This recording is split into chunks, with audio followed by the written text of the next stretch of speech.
sois mon encre, sois ma voile.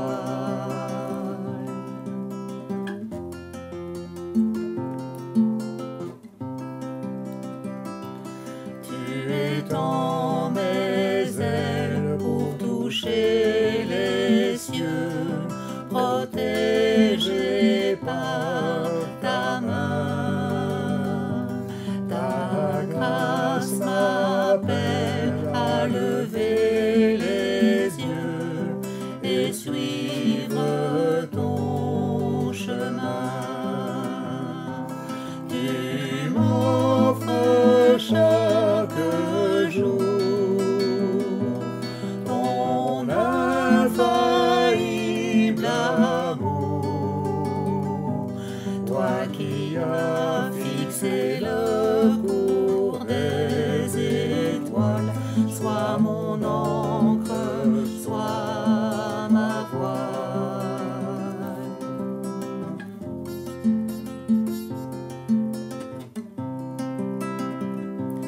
Ta miséricorde coule de la croix, ton sang m'a racheté. Tout ce que je suis me vient de toi, sans fin je te louerai. Tu m'offres chaque jour ton infaillible amour, toi qui as fixé le cours des étoiles, sois mon encre, sois ma voile. Tu m'offres chaque jour ton infaillible amour, toi qui as fixé le cours des étoiles, sois mon encre, sois ma voile.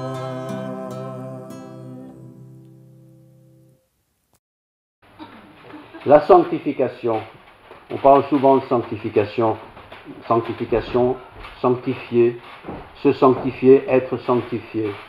C'est très très important. Et dans le mot sanctification, dans le mot saint, être saint. Être saint, non pas être saint avec une auréole sur la tête, mais être saint comme le Seigneur, à l'image du Seigneur, au modèle qu'est le Seigneur. Et déjà dans l'Ancien Testament, dans le livre du Lévitique, au chapitre 11, il est écrit ceci. « Je suis l'Éternel votre Dieu, vous vous sanctifierez, vous, le peuple, les enfants, les fidèles, et vous serez saints, car je suis saint, et vous ne vous rendrez point impurs par tous ces reptiles qui rampent sur la terre. » Quelle image!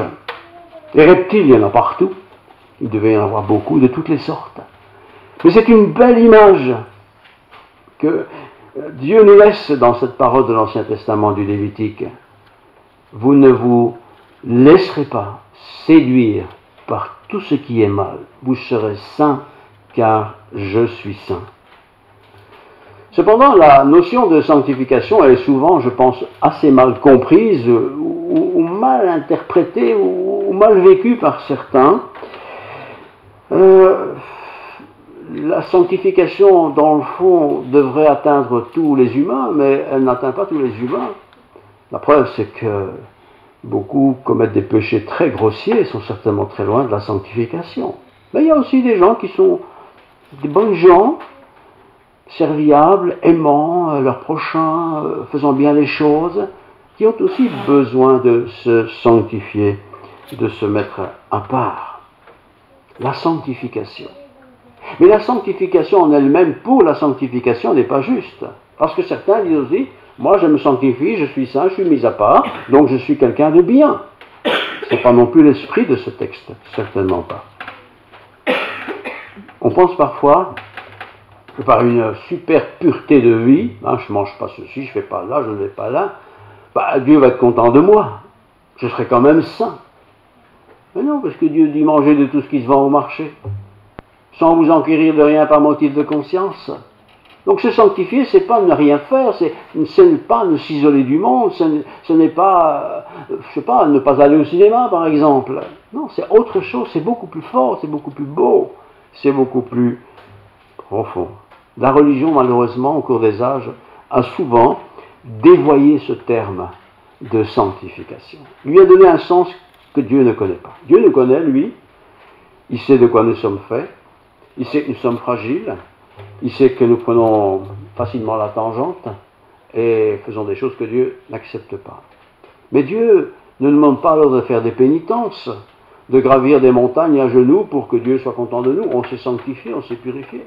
Certains se flagellent, s'autoflagellent, certains se mortifient. Enfin, toutes ces choses-là sont faites quelque part, pense-t-il, pour que Dieu, en fin de compte, soit content. Non, vous sanctifierez. C'est l'ordre du Seigneur. La religion, je dis, a dévoyé ce terme. Pourtant, l'idée du texte de la sanctification, c'est de se mettre à part pour quelque chose de précis. Je ne fais pas une chose qui pourrait prendre beaucoup de temps chez moi, afin que j'ai du temps pour faire des choses qui plaisent au Seigneur. Vous voyez l'esprit des choses. Je ne fais pas des privations excessives, comme ça Dieu sera content, j'ai fait des privations. Non. Si je me prive de quelque chose, c'est parce que cette privation que j'ai faite sert à autre chose. Voilà. Je veux aider mon prochain, par exemple, je ne sais pas, je vais peut-être me priver, exemple, je vais peut-être me priver d'une belle tarte que j'aime beaucoup, et prendre cet argent pour aider mon prochain. Ça, c'est de la sanctification. C'est du service qui honore le Seigneur. Jésus nous dit et nous rappelle que nous sommes, en tant que chrétiens, des personnes mises à part. Mises à part qui devons vivre forcément comme des personnes mises à part. Si j'achète, je ne sais pas, une fourchette au magasin, je ne vais pas utiliser cette fourchette pour biner mon jardin. Ce n'est pas le rôle de la fourchette de biner le jardin, quoique ça marche. La sanctification, ce n'est pas quelque chose qui est fait pour être fait. La sanctification, c'est autre chose. C'est un état d'abord d'esprit. Des péchés, j'en commettrai toujours. Mais mon état d'esprit, ma façon de penser, de dire, ma vocation, mon service, mon engagement, tout ça, ça doit être fait dans la sainteté. Même la sainteté, nous sommes tellement déformés qu'on voit un type avec une auréole, Superman, Superwoman. Non, nous ne sommes pas des Superwoman, nous ne sommes pas des Superman, nous sommes des hommes et des femmes fragiles, je ne dis pas faibles, fragiles, facilement tentés, facilement séduits. Mais Dieu nous dit, sanctifiez-vous. Vous êtes un peuple saint, n'oubliez pas.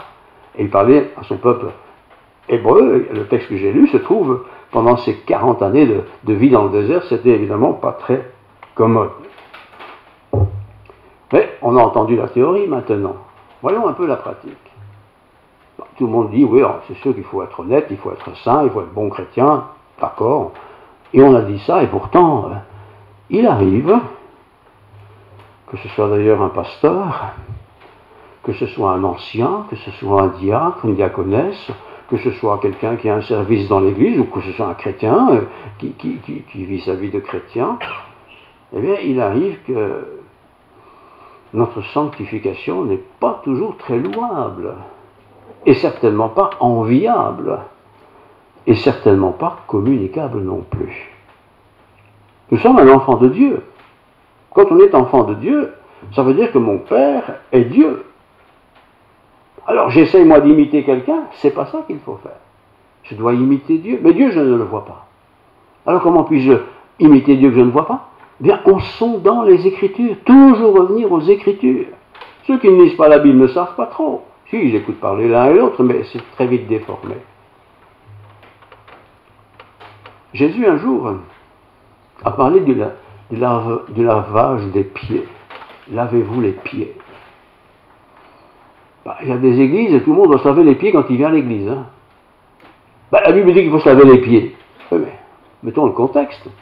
Les gens n'avaient pas des chaussures. Ils avaient des sandales. Ils marchaient dans une terre très, très, très, très sèche, beaucoup de poussière.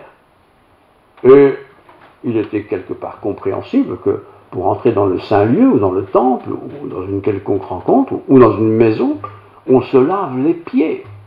Ce n'était pas un ministère extraordinaire de se laver les pieds, c'était simplement une question d'hygiène et de propreté. Attention de ne pas faire des choses qui sont des conseils, parfois ce sont des directives, il est vrai, mais des conseils qui sont simplement dans le bon sens. On ne va pas se coucher si on a toute la journée travaillé dans le charbon, sinon, pauvre matelas, hein, vous aurez compris. Les gens qui viennent de l'extérieur, ça c'est le contexte de ce passage que je viens de vous lire, ils étaient souillés, ils étaient salés, lavez-vous les pieds. Lavez-vous même les uns les autres, les pieds, c'est ce que les apôtres faisaient. Il n'y avait pas de robinet, il n'y avait pas tout ça comme aujourd'hui. Hein. C'était compliqué, et au plus on est vieux, au plus on a du mal à atteindre les pieds, il faut bien quelqu'un qui nous les lave. Denise, c'est juste, hein. Arriver aux pieds c'est difficile, hein. Ben oui, il faut quelqu'un qui le fasse. Eh bien voilà, lavons-nous les pieds les uns les autres. Ça c'est le sens et l'esprit des choses. C'est pas l'esprit de dire moi j'ai lavé les pieds des autres, je suis meilleur que les autres. Certainement pas. D'ailleurs l'apôtre Pierre, notre ami Pierre, reprend cette idée dans son lettre 1 Pierre 1, 13 à 17. Donc 1 Pierre 1, 13 à 17. C'est pourquoi saignez les reins de votre entendement. Entendement, c'est votre cerveau. Soyez sobre. Soyez sobre. Et ayez une entière espérance dans la grâce qui vous sera apportée lorsque Jésus-Christ apparaîtra. Comme des enfants obéissants. Comme des enfants obéissants. Ne vous conformez pas aux convoitises que vous aviez autrefois. Autrefois, c'est-à-dire avant d'être chrétien. Quand vous étiez dans l'ignorance. Mais puisque celui qui vous a appelé est saint, celui qui nous a appelés, c'est pas le voisin, hein, c'est le Seigneur qui nous appelle est saint, puisque le Seigneur est saint, vous aussi soyez saints dans toute votre conduite. Pas seulement le dimanche matin, ou quand je suis quelque part visible, mais dans toute ma conduite, quand je suis seul, dans ma chambre, quand je suis seul au travail, quand je suis seul en voiture. Soyez saints dans toute votre conduite, selon ce qui est écrit, et voilà le modèle, vous serez saints, car je suis saint. Et celui qui a dit ce texte, c'est Moïse, de la part de Dieu. Dieu n'est pas visible. Donc comment puis-je imiter Dieu que je ne vois pas? Mais Dieu a donné sa parole.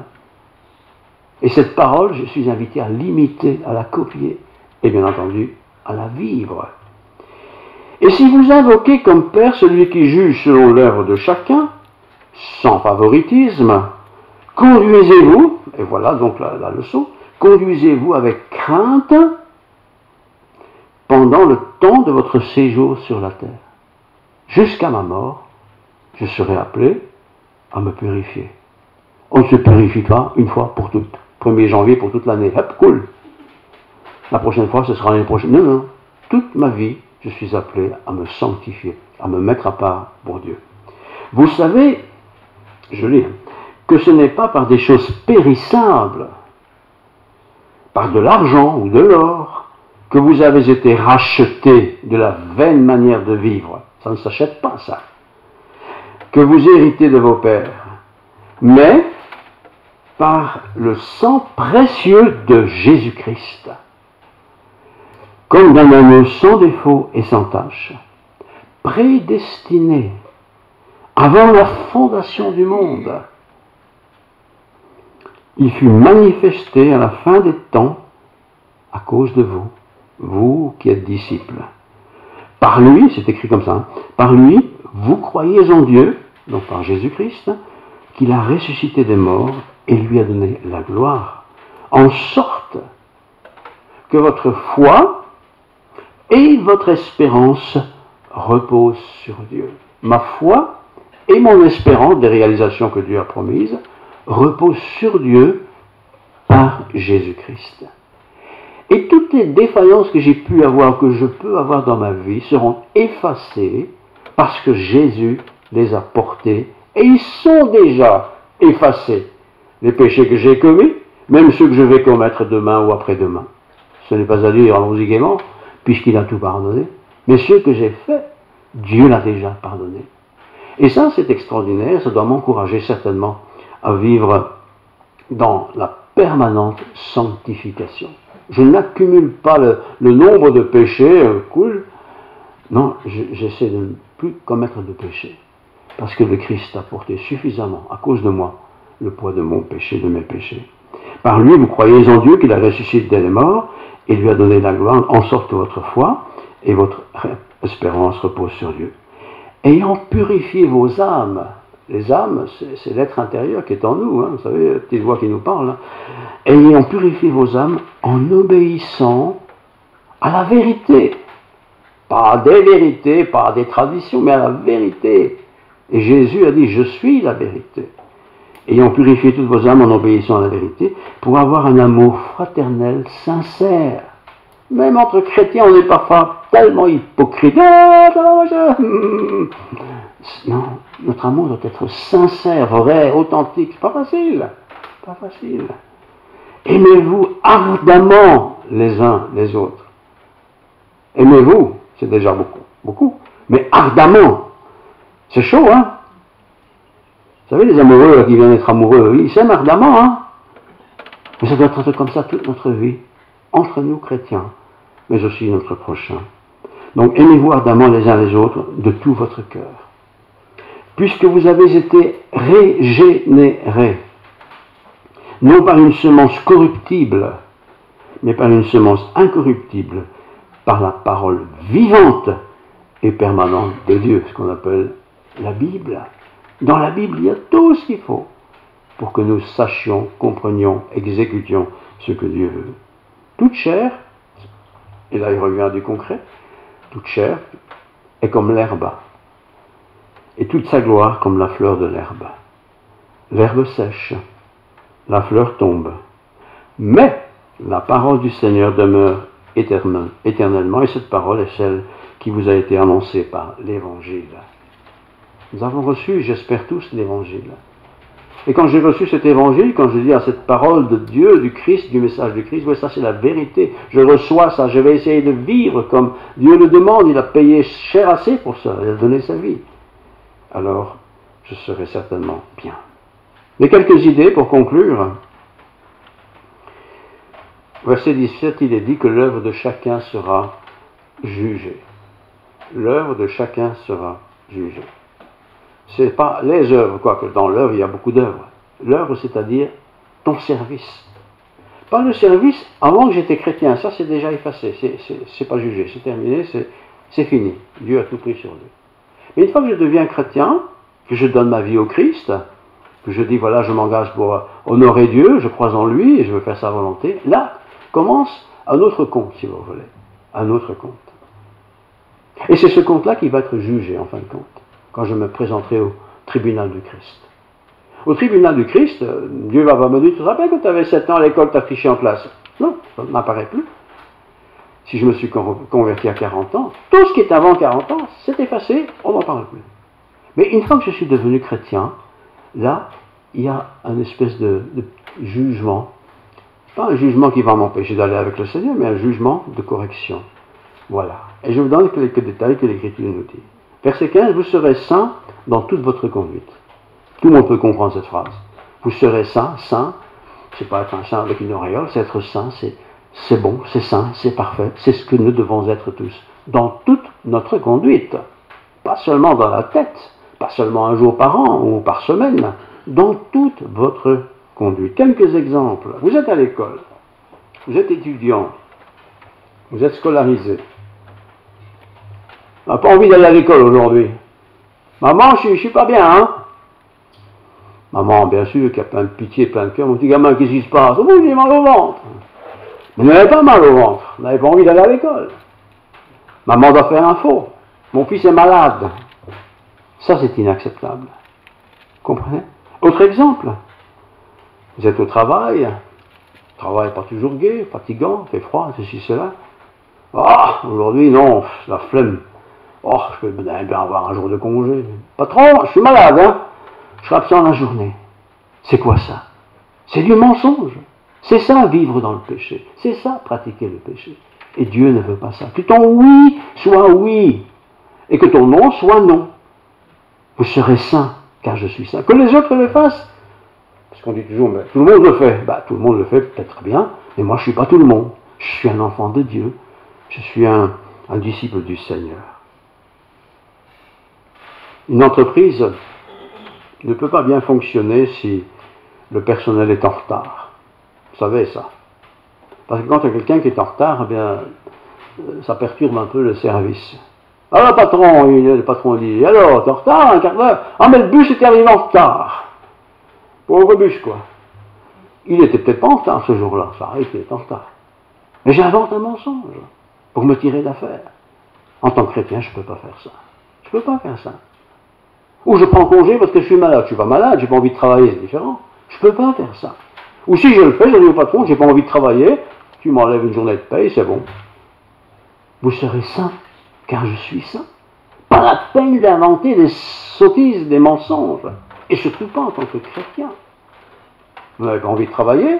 Eh bien, vous dites au patron, je ne travaille pas, vous m'enlevez un jour de paye, et ce sera bien comme ça. Je ne sais pas forcément s'il va accepter, mais enfin. 1 Pierre chapitre 2, verset 1. Rejetant donc toute méchanceté et toute ruse, la dissimulation, l'envie, toute médisance, ça je rejette. Vous savez, toutes ces choses qu'on invente pour se tirer d'affaire, quoi. Si c'est vrai, c'est vrai. Mais si c'est pas vrai, un chrétien ne fait pas cela. Mais un chrétien peut bien avoir la flemme, on peut bien comprendre ça. Mais je ne dissimule rien. Désirez, donc c'est au chapitre 2, 1 Pierre 2, désirez comme des enfants nouveau-nés, le lait spirituel est pur. Le lait spirituel, c'est l'écriture, c'est la parole de Dieu. Est pur, pas une écriture falsifiée ou falsifiée par des prédicateurs. Hein. Pur, afin que par lui vous croissiez par le salut. Monsieur, j'ai pas su faire mes devoirs, maman était malade. Maman était malade, mon garçon? Oui, oh, terrible, j'ai dû m'occuper d'elle, j'ai dû aller au pharmacien, et je te raconte une belle histoire. Si c'est une fois sur vie, on va vous croire. Mais si toutes les semaines vous racontez la même histoire, il faudra changer d'histoire. Hein. C'est du mensonge. Et on est vite pris par le mensonge pour se tirer d'affaire. On est arrêté par la police sur route, parce qu'il me semble que vous roulez un peu vite. Non, 120, 120. 120, oui, même peut-être 115, je ne sais pas. C'était peut-être 215 aussi. C'est du mensonge. Voyez? Et on s'habitue à ça. Et pour finir, on a tellement fait que tout le monde le fait bien. Voilà. Mais non, c'est grave. Parce que vous êtes un peuple saint. Nous sommes un peuple saint. Un peuple qui doit honorer le Seigneur. Rejetant donc toute méchanceté. Je rejette toute méchanceté. C'est déjà fort ça. Je rejette toute ruse. Je rejette toute dissimulation. Je rejette toute envie. Je rejette toute médisance. Je rejette tout ça. Mais à l'inverse, je désire, comme des enfants nouveau-nés. Les enfants nouveau-nés, vous avez déjà vu, hein? On a tous des nouveau-nés un jour. On pense qu'une chose, c'est de téter, quoi. Eh bien, c'est ce qu'il dit l'apôtre Pierre. Désirer comme des enfants nouveau-nés le lait spirituel et pur. Parole de Dieu. Mais quand je désire cette parole telle qu'il le décrit, je suis souvent repris, quoi. Je peux lire les livres de la jeunesse toute ma vie, hein, c'est sympa, quoi. Ou je peux lire des règles pour le peuple d'Israël dans le Deutéronome, c'est toujours sympa. Mais toute la parole est là, depuis le début jusqu'à la fin. Et cette parole est vivante, et elle est vivante pour moi. Je dois avoir une conduite spirituelle et pure. Je relis, rejette toute méchanceté. Si vous aviez goûté que le Seigneur est bon. Et parfois, je suis croyant, oui, je crois en Dieu, tout ça, mais je vais peut-être même à l'église souvent, j'ai peut-être une activité dans l'église, mais je n'ai pas encore vraiment rejeté toutes ces choses qui me sont encore attachées. Si vous avez goûté que le Seigneur est bon. Ah, une belle glace aux abricots. Mamie, qu'est-ce que j'aime ça. Mais pour que je dise que je l'aime, il faut quoi? Il faut que je l'ai goûté. Si je ne l'ai pas goûté, je ne peux pas le dire. Si vous avez goûté que le Seigneur est bon. Et une fois qu'on a goûté que le Seigneur est bon, dès qu'on fait le mal, on se dit, aïe, aïe, aïe, ça y est, je me suis encore fait avoir, je me suis laissé emballer. Alors, ce n'est pas la fin du monde, il ne faut pas désespérer. Vous-même, 1 Pierre 2,5, comme des pierres vivantes, une pierre vivante, édifiez-vous Édifier, c'est se construire, n'est-ce pas? Pour former une maison spirituelle. Un saint sacerdoce. C'est pas que les professionnels, hein, avec leur belle robe et le bel tunique, non, c'est chacun. Afin d'offrir des victimes spirituelles agréables à Dieu par Jésus-Christ. Et puis je reprends au verset 9. Vous, pas nous, au contraire, vous êtes une race élue, je relis ça, un sacerdoce royal, une nation sainte, un peuple acquis, afin que vous annonciez, le but de tout ça, vous annonciez les vertus de celui qui vous a appelé des ténèbres à son admirable lumière. Vous qui autrefois, avant votre conversion, n'étiez pas un peuple et qui maintenant êtes le peuple de Dieu, vous n'avez pas obtenu miséricorde et qui maintenant avez obtenu miséricorde. Quand je passe à la conversion, Dieu me pardonne tout. Et il me pardonnera aussi ce que je n'ai pas encore fait. Comme des parents pardonnent leurs enfants. Même ceux qui n'ont pas encore fait des bêtises, ils sont déjà pardonnés parce qu'ils sont les bons parents. Dieu est comme ça avec nous tous. Bien-aimés, je vous exhorte, c'est ce qui est écrit, comme étrangers et voyageurs sur la terre, à vous abstenir des convoitises charnelles qui font la guerre à l'âme.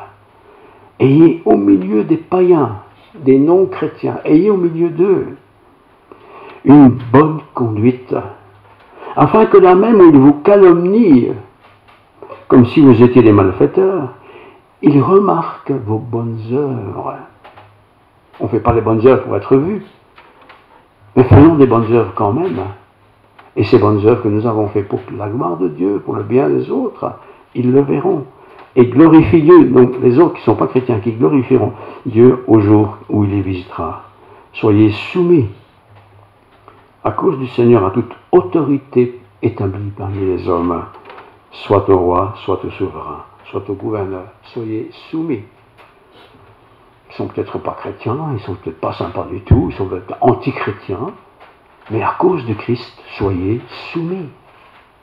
Et ce n'est pas facile d'être soumis. Christ a été soumis en toutes choses. Ce qui doit nous caractériser, je termine, ce qui doit nous caractériser, c'est notre sainteté. Ce n'est pas notre beau costume, ce n'est pas notre belle voiture ou notre intelligence. Ce qui doit nous caractériser, c'est la sainteté. Mais pas cette sainteté comme l'histoire profane nous la raconte, ou l'histoire de l'Église. Des gens tellement saints, les héros de la foi, là, on n'arrivera jamais. Ils sont tellement bons et bien, il y a des gens comme ça.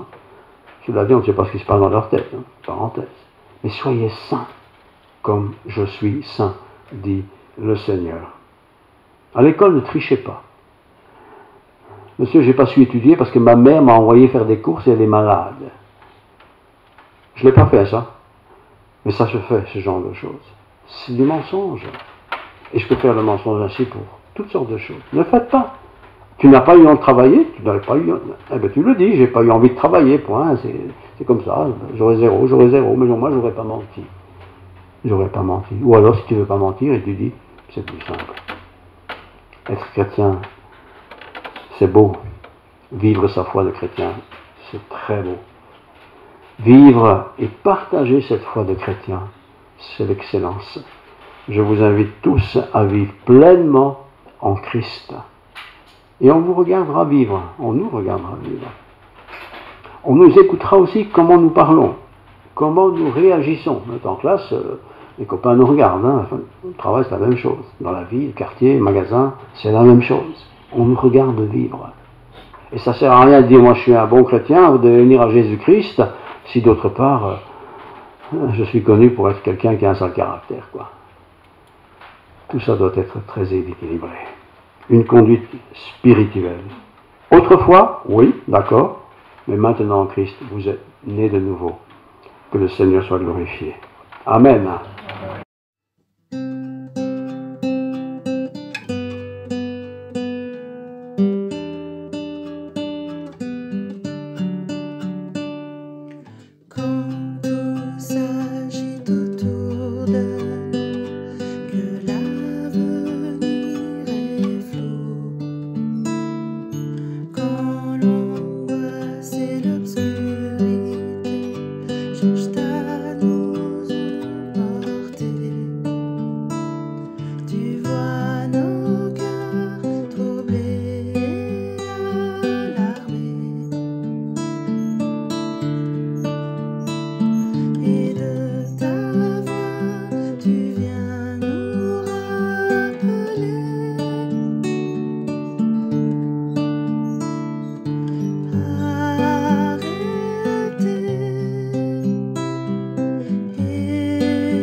s'agite autour de nous.